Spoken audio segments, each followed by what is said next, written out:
deals?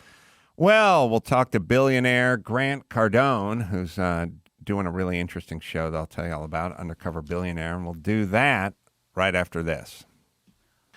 Grant Cardone has joined us. The TV show Undercover Billionaire Season 2 premieres January 6, 8 p.m. on Discovery. So Grant is stripped of his name and his wealth and his contacts and then dropped into a city. And with only $100 to see how long it takes for him to build a $1 million company or see if he can do it in just 90 days. Good to speak to you again, Grant. Hey, Adam, always good to be with you, man. I'm a big fan. Well, thanks. I'm very intrigued by this premise of this show. Something I've always known just on a small scale from the guys I know who are, just guys like Jimmy Kimmel or guys that I know that are really successful and hardworking. You could put them anywhere and they would find their way back to success in a very short period of time. And also, you could put them in another profession. Like Jimmy would make an excellent lawyer. If you ever want to go that direction. What is your head on that stuff? Yeah, so I think, when Discovery called me and said, hey, could you do this? I said, well, I think I could do it. The question is, who would do this? Like by choice, you wouldn't want to lose everything. Your name goes away, your connections. Like I said, I think I could pull it off. The problem is the 90 days. Right. How do you rebuild from $100 and build $1 million business in 90 days? During COVID, 40 million people got unemployed while I was doing this. The biggest economic contraction since the Great Depression. I thought maybe I could do this under normal conditions, and then add the COVID component. And it's like, dude, I'm telling you, it's the hardest thing I've ever done in my life, Adam. So what is somebody who knows how to build a $1 billion business? What is their first thing? So I wouldn't know the first thing to do. And I don't mean that I mean it literally. Like I wouldn't know physically where to go or who to talk to. What is the first thing you do? Yeah. So the first thing you have to do is, first thing I did, and by the way, you can formalize this in your head, but until, like Tyson says, until you get punched in the face, the fight plan kind of goes out the window. When I arrived in this city, I can't tell you what city it was. I'd never been there. I didn't have any connections there. I didn't know about the business climate there. I had 3 hours of sunlight left. So the first thing you're going to do is go into self-preservation. Like, where do I sleep tonight? I had no shelter. The crew had shelter. I didn't. Mm-hmm. I had no food. I had $100. The first thing I did was I went to zero. I got rid of my $100 because Discovery was like, what are you doing getting rid of the money? I said, look, bring me to the bank, okay? I had an old truck, so I got in my truck. You guys follow me to the bank. They're like, why are you going to the bank? You only have $100. I said, yeah, and I'm going to get rid of that 100 because that $100 cannot help me. Second thing I'm going to do is I'm going to start meeting people. The third thing I got to do is secure shelter for the night. And, I underestimated how difficult this would be because it's been 30 years since I've had nothing. I mean, I got people around me, employees, I got my name. You don't know how valuable your name is until somebody says, hey, you got to be somebody else. So not only do I need to rebuild this, but I have to rebuild it on a guy that doesn't exist. Right. Shave my head so that none of my social media followers would recognize me. And the first thing I had to do was worry about food, water, and shelter. And it was 15 degrees where they dropped me off, and I hate cold weather. So the first part of it is sort of naked and afraid. Like it's not really about building a business or networking. It's like physically surviving. Yeah. And the reason I got rid of the $100 was because I wanted to get down to naked, to being without anything and not depending on some idea that money or a retirement account or equity in my house. So many things that Americans depend on every day that they think is their security, and it's not. And so what I did was I go to zero.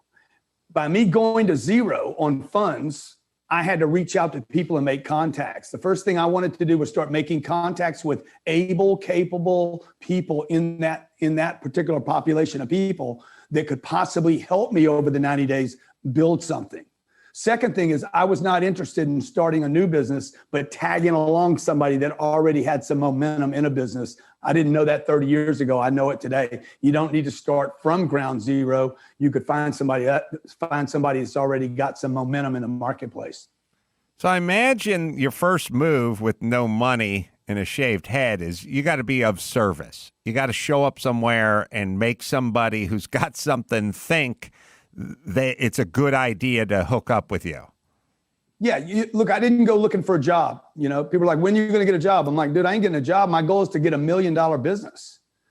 When are you gonna go sell something? I'm like, I'm not looking to sell anything. I'm not trying to take care of my household. I'm trying to build $1 million business. I bet $1 million. I told Discovery, if I come up 1 penny short in the 90 days, regardless of what happens, this is pre-COVID, by the way.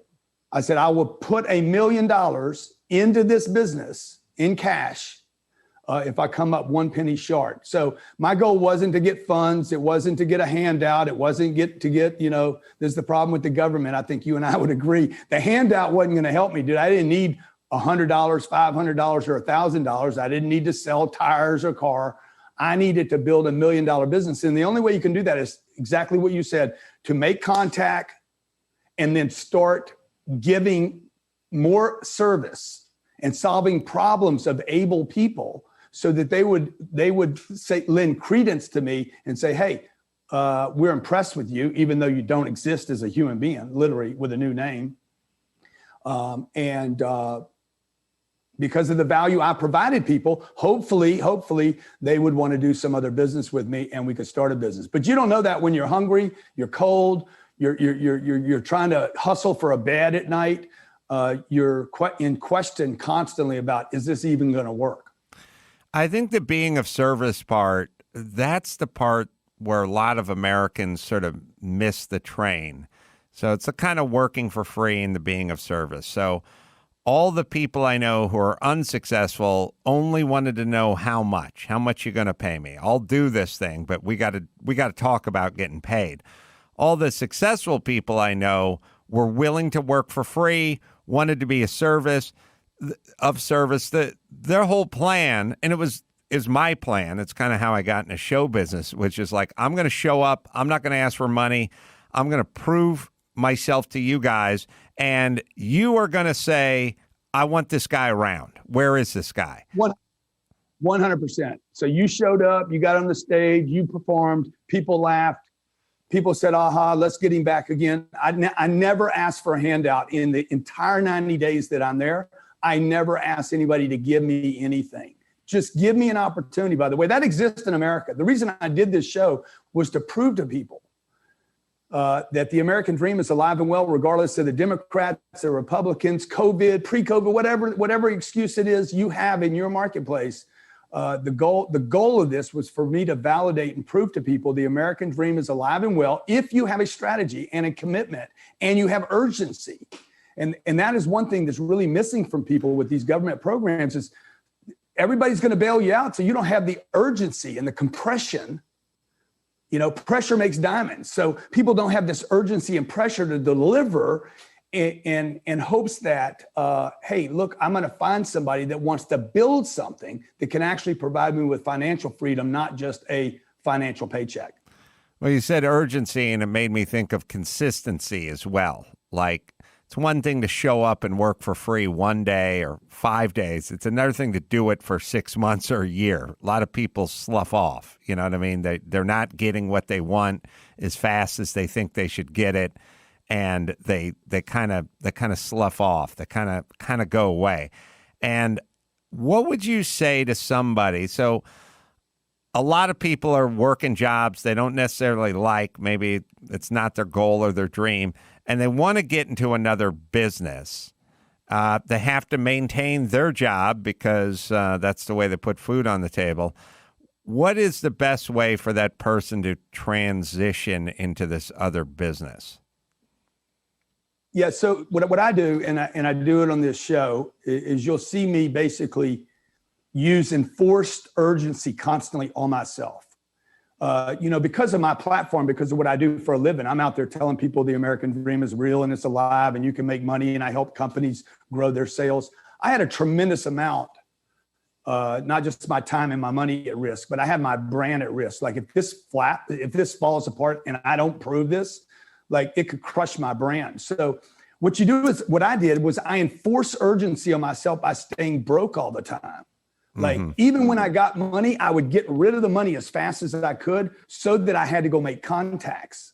People don't understand, but like if you're going to be successful in anything, whether it's entertainment or business, you have to make contacts and you have to keep refreshing and making new contacts. And Jimmy Kimmel, you used him. He had to get some breaks along the way. And he got breaks because of something he had done. Somebody was thinking about him. Somebody saw him. You got to show up. You have to keep delivering. And you won't create that urgency if you're trying to get out of your old deal into a new deal. You cannot do that if you're saving money and storing money as your solution, because the saved money that you have or the equity you have in your home or your retirement account is not going to help you build that thing that you want to build. Yeah, I know. I always say, don't be in save a nickel mode, be in make a dollar mode. And it's kind of hard, in a way. We all have our favorite football teams, and we've all experienced that situation where your team was winning the whole game, your team was getting to the quarterback, your team was sacking the quarterback, and so on and so forth. And now with 2 minutes left, the other team gets the ball, you're up by 6, and then your team goes into prevent defense, right? They stop rushing. They put in the nickel package. And next thing you know, they're just picking and dinking and dunking. And next thing you know, they're like moving the ball right down the field. And you're like, don't be in protect the lead mode. You were getting to the quarterback. You were succeeding for 3 3/4 quarters. Go after do what got you there. And you've all seen it a million times. The second they start protecting that lead, it just goes away. Or the ref makes a bad call in the last 30 seconds and the whole game gets thrown away. Why? Not because of a bad call, because there wasn't enough points on the board. And money, finance, and business success, and even entertainment success is about being on offense, not on defense. And so what you're going to see in the show is you're going to see me stay with nothing, by the way. No name, no connections, no phone. I had a piece of shit truck. I cannot use any of my experience in the past. What I'm doing is I'm staying on offense every day to build something. Even when I got money, I would act like that money was zeroed out and then go back to contacts, people in the marketplace, and see what I could do to deliver a service to them and then build value for them, build wins and victories for them where they wanted to be like, hey, I want to help this guy on his offensive plays. I grew up in a family where my mom was on defense every single day. This is the entire middle class of America. Saving money, protecting money, trying to do a retirement account, trying to pay their house off, pay their cars off. It's a bullshit old way of doing things. And you can see the financial situation of Americans today. Most people are living paycheck to paycheck. They don't have any money in savings. They can't keep up with the destruction of cash. And the guys that are winning are the guys that are spending 95% of their time on offense, even going into debt, not being paid to do it for a big score in the future.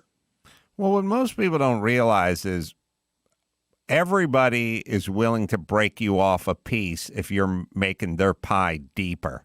If you're making them money, they're more than happy to give you money. They can't, they hope, if they're giving you 10% or 20% and they're getting 80 or 90%, they hope you double your income every 10 minutes. That just makes them richer. So they don't really get that part where you offer a service, you help them in their business, and people are more than happy to pay you.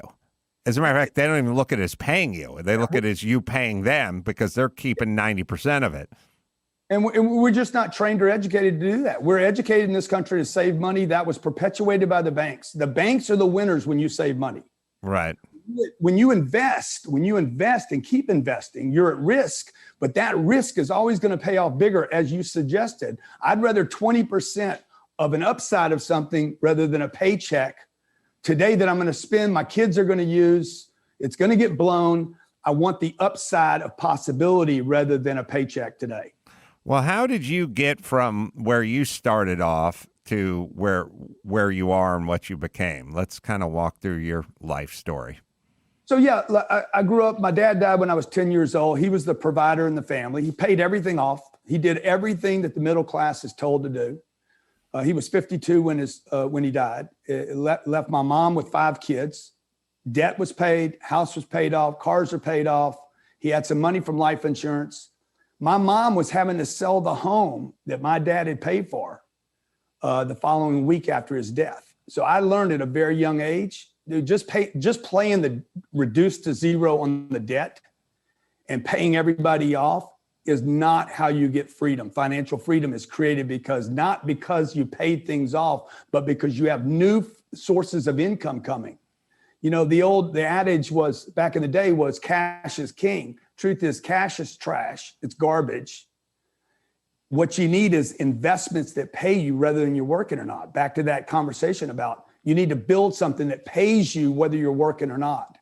I know. So when I got out of college with a drug problem, cleaned up my drug problem at 25, learned how to sell, became a salesman, hated sales, hated talking to people. I was very introverted as a younger me.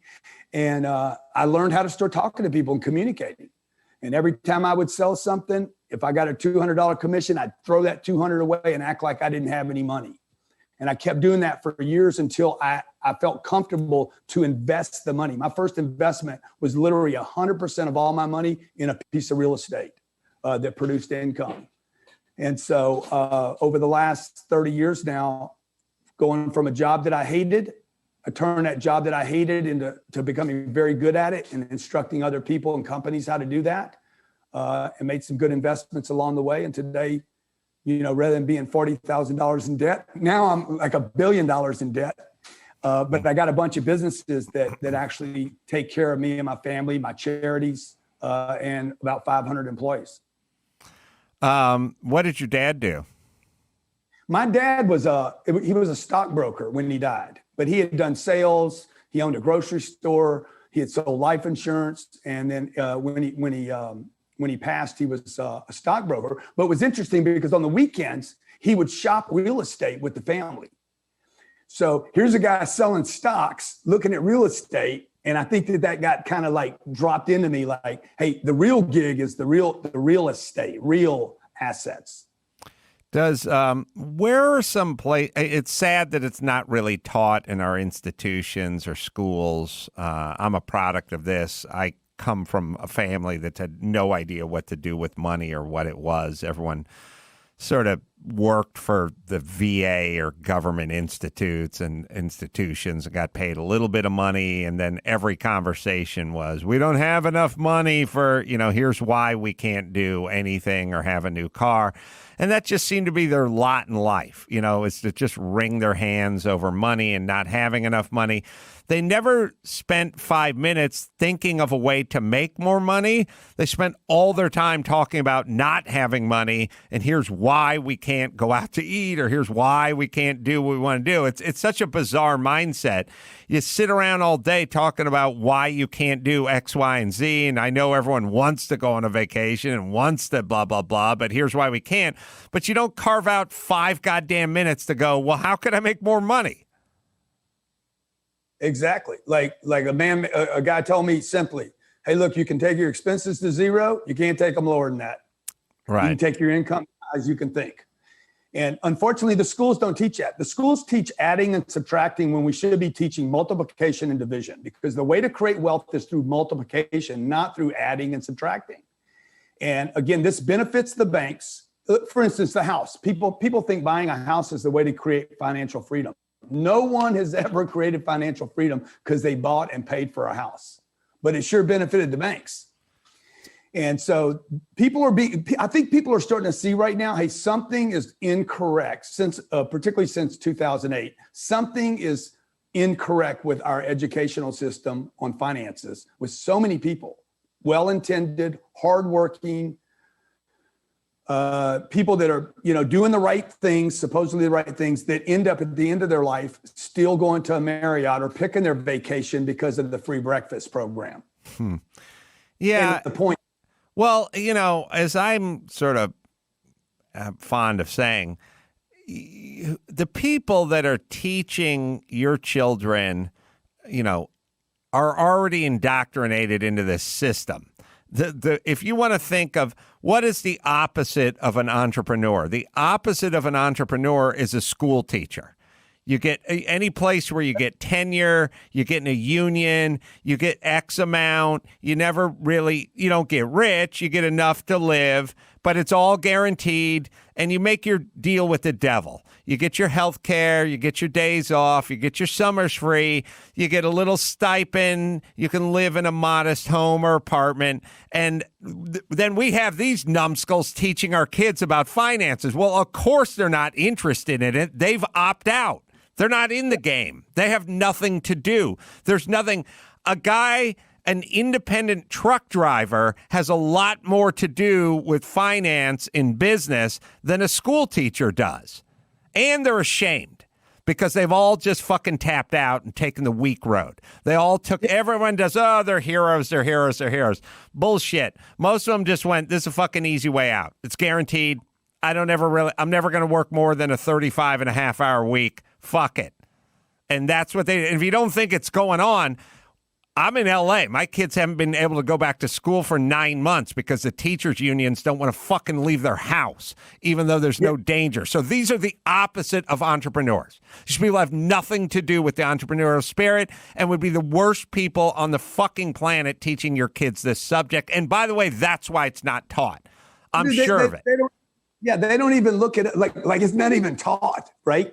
Entrepreneur is someone that manages a business or businesses and takes on more than greater risk, more than normal greater risk in order to do so. So if you're an entrepreneur out there and you're not taking risks with debt, with money, if you're not going broke, if you're not risking showing up at a meeting where there's no payoff for you, like you're not an entrepreneur, because entrepreneurs take risk and teachers don't take risk. And of all the teachers, look, I spent 17 years in the school system, so people can, if anybody can bash on it, I can, because I spent 17 years there to walk out and not know, with an accounting degree, not know how to balance a checkbook. I did not know how to multiply. I did not know how to leverage. I did not know how to get a loan. I did not know how to get a business loan. And I did not know how to evaluate a business. Like, how can you get an accounting degree, pass it, and not know any of those basic things? It is essentially a little bastion of socialism. It is as close as we have to socialism in this country. If you think about just tenure, a tenured professor. You have a job you can never be fired from, no matter what your performance. You have very small amount of money, but you give it all up for security. And yes, we do not want these people teaching our kids this subject. And there is a reason why it's not being taught. Also, there's probably been more talk over the last 7 months about working in the Black Lives Matter curriculum into schools, and zero talk about finances and the entrepreneurial spirit and starting your own business. So here we are. We're in this horrible economic meltdown. Everyone's waiting for the government to give them a little piece of a cracker so they can see if they can make it to the next month. And the only thing we're talking about as far as curriculum in schools is Black Lives Matter and, whether we should change the name from the Abe Lincoln Academy to the George Washington Carver Academy. That's it. So obviously these assholes aren't interested in any of this shit, and I believe it's because they're ashamed. I believe they tapped out. They go in the dream. So why would they want to teach it to anyone? They've already given up on the dream. Yes. You said it exactly right earlier. All they want is their retirement account, which, by the way, will fail them. Okay, it's just a matter of when. We just printed 21% of all the U.S. dollars ever printed in the history of this country were printed this year. Wow. You know what we're moving to, okay? Like, that was before the 900 million that was approved. And Biden's going to drop another couple of trillion on top of that in February. So this country's in a lot of trouble, and people that live here need to start paying attention to their finances and start rethinking about, where do I need to be? Where do I need to be invested? The stock market's playing a little hoodwink on everybody right now, going up in value. Everybody's going to go chase that little party. They'll be disappointed by that as well. People need, if at any other time in our lifetime, you and I are about the same age. I'm a little older than you. You guys got to learn the risk game. How could you be dropped off in a town? Nobody knows you. You don't have any money. That's the situation with most people today anyway. Nobody knows you. You have no money. How could you actually build something worth $1 million or $10 million of business in a very short period of time that somebody else would find valuable and actually pay you for? And that's possible without going back to college. Well, I think the sad state of affairs is if you took most Americans and put them into that situation, they would just start panhandling. They would literally just stand in front of a Starbucks with a cup. And that means they're not trained, they're not proactive, they're not coached up. I want to talk to you, Grant, right after the break about, you say the stock market's a little catch as catch can. I want to know where you would go for an investment, what you like, real estate, commercial real estate, rental property. You tell us. We'll take a quick break. We'll come back with Grant Cardone right after this. All right, back with Grant. The TV show Undecover Billionaire. I'm officially intrigued, and it'll air it'll premiere January 6, 8 p.m. on Discovery.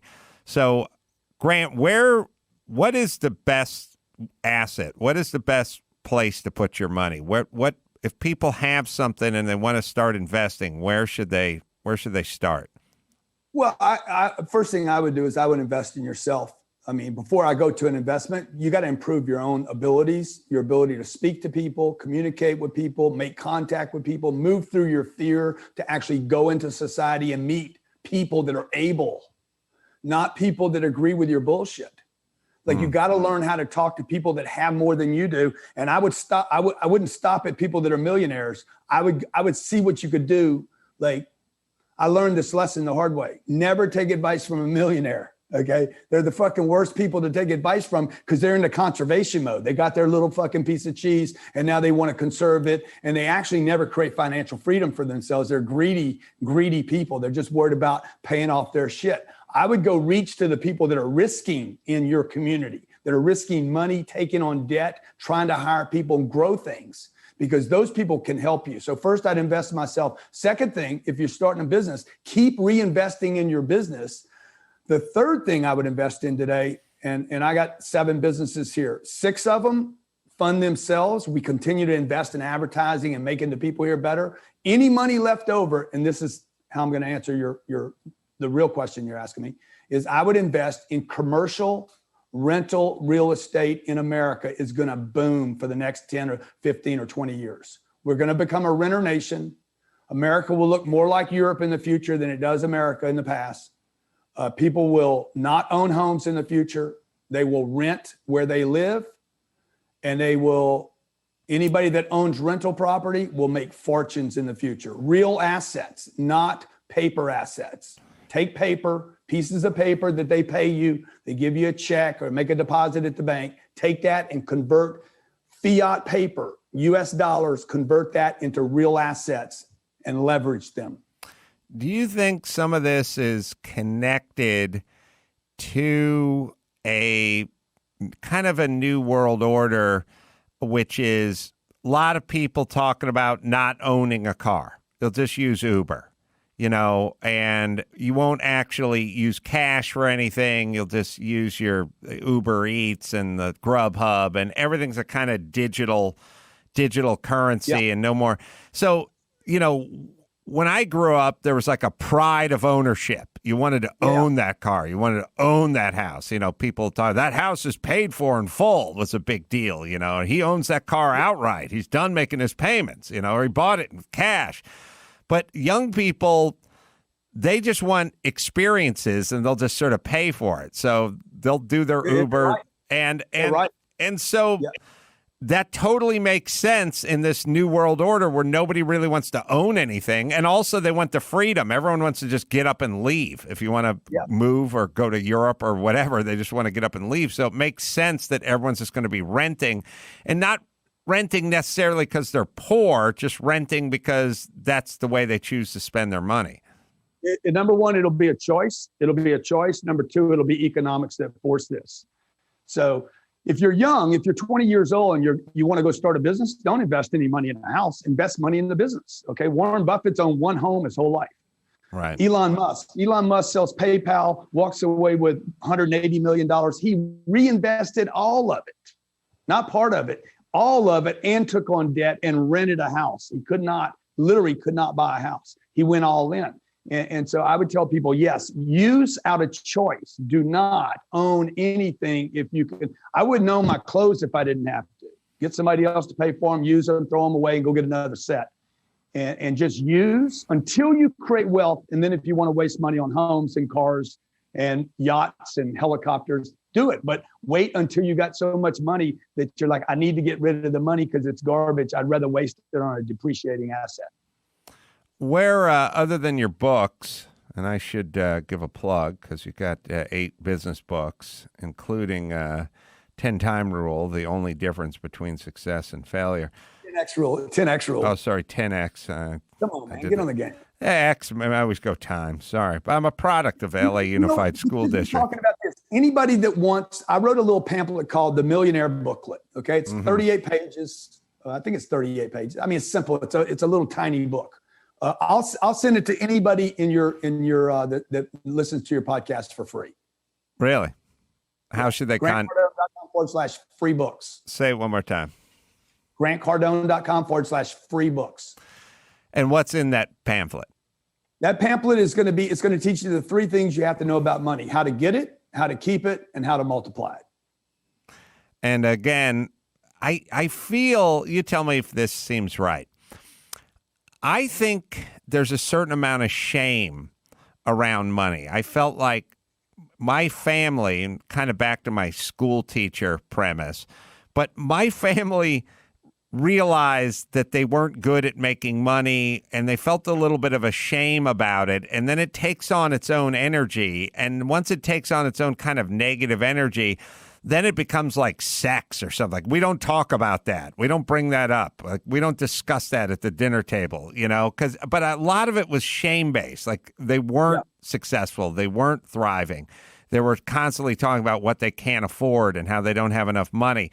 And I think the discussion of it would have been a shaming process for them. And so they steered clear of the subject of it, and thus it never came up. There was never discussion about it.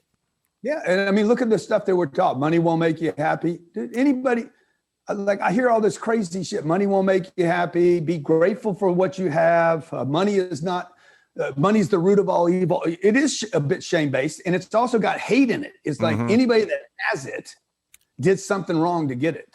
Well, they always, there's a million different, daddy's money and born on third base, thought he hit a triple, and born with a silver spoon in their mouth. And I get it. I mean, people do it to me all the time. Well, what if you never met Jimmy Kimmel? I go, well, what? First off, I sought out Jimmy Kimmel. I didn't meet Jimmy Kimmel. I went after, I showed up.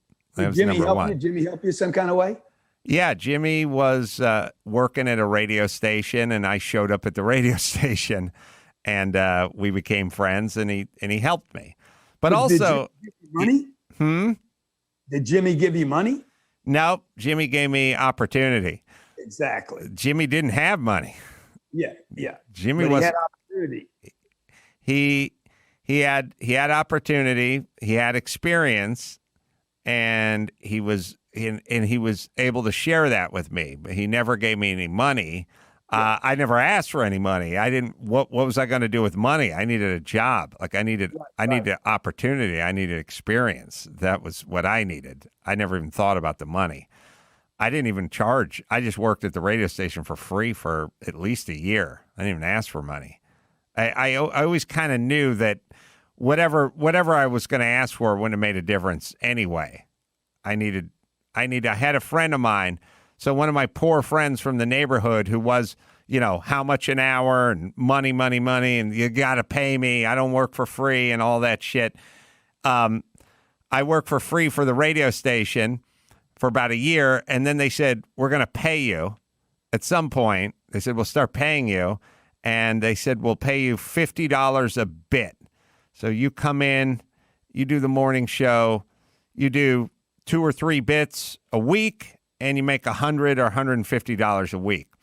And when I told that to my old neighborhood friend, I said, well, now I'm getting paid because these guys are always obsessed. They're not paying you. They're not paying you. They're not paying you. They're so stuck into that, like $12 an hour would make a difference, And so he said, no, I said, now they are paying me. And he said, by the way, I wasn't 19. I was 30, 31.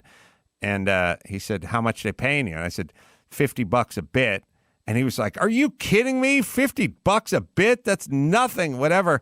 And he railed against it for a while. And then when he was done, I said, I should be paying them. I don't care about the money. They're giving me this opportunity. They give me a microphone. Are you kidding me?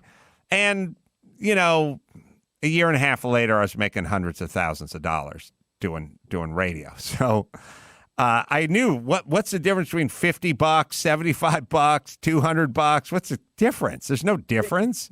You said it perfectly. Like no amount of money that you'd have asked for would have changed your life, but the opportunity will. And unfortunately, so many of your listeners are like, would you rather $1 billion friends or $1 billion? And 80% of the people are going to take the $1 billion, and you're making the wrong choice. What you want is 1 billion contacts, because if you convert only 5% of those and they give you like nothing, like $100 each, you'll be richer. Like you'd be 5 or 10 times richer than taking the $1 billion. And unfortunately, we're taught and programmed, get an education, get a job, collect paycheck, go home, jerk off, and be fucking depressed with your life. Rather than, hey, go take risk, put it all in, keep showing up, keep giving, give more than you take. And one day someone will see that you're talented and that you're interested. Make rich people richer. The way to get rich today is to find rich people that want to get richer and help make them richer rather than hating on the rich. Well, let's talk about relationships, because I feel like that's where people really drop the ball. You realize that all these successful people have great relationships, and they do things for other people, and those people in turn do things for them, and there's loyalty that's involved with that, and it's all about relationships. If all the successful people I know, it all ends up being a relationship, and people screw those up left and right. I've seen it a million times, and also, it's what a lot of people do with a relationship is they start leaning on it too hard. They find someone who has more than they do, who's willing to do things for them, and they just keep asking them for favors to the point when that person sees your name on his phone, he doesn't pick up anymore. Yeah. Yeah, look, the difference between a contract and a contact is an R, and that's it. Like, you need relationships. And not to rail on the schools, but they don't teach that skill there. They do not teach, how do you make contact with somebody? How do you get somebody to see you? How do you get somebody to know you? How do you use social media today, not just to get likes and impressions, but how to convert those people into actually relationships where they want to do something and do business with you. And so all the successful, super, super successful people I know, they have partners, they have people they lean on, they have people they work with. They go to conferences, they go to events where other people, similar people, are doing expansion projects, and they figure out how to help those people in their projects so that when it comes time to get help, they can get that. When I did this thing with Discovery, I did not count how much money I was making. I counted how many contacts I could make. And literally the first 2 weeks I was there, I had targets for contacts each day that I could put into my new phone that was empty, so that I could have hundreds of people that would assist me in the last, use football as an analogy, in the last quarters of this show. I had, 90 days. In the last 30 days of the show, hopefully the first 60 days of contacts and relationships would pay off and help me build a business that was worth $1 million or even $10 million in 90 days. Did you, judging by the smile on your face, you pulled it off, but we won't. I did not hit my target. I will tell you that. I did not hit my. That's your target. Physically, what did you do? Did you show up to businesses? You didn't start a new business. You want to go. Yeah. You want to be of service to other people. Did you physically? My goal was not to start a new business, but I actually ended up starting a new business. Did you go to places and just physically knock on the door and walk in? Yeah, knocked on doors. I did this when I was 30 years old. I started my first business. I was calling on car dealers in what was that? That would have been 1995. So, what was that first business? Say again. First business in 95. Oh, I was helping car dealers be more consumer friendly, if you believe that or not. Well, yeah, what was that first business? How did that work? Yeah, so I would cold call car dealers. I was living in Houston, Texas. I'd go to get as far away from my house as possible so that I couldn't go home and get the comfort of my friends. And I would go to Salt Lake City or Albuquerque or Chicago, and I'd knock on car dealers and say, hey, I'd like 10 minutes with your sales team. I want to show you how you could sell 5 cars by noon today and have your customers be even happier.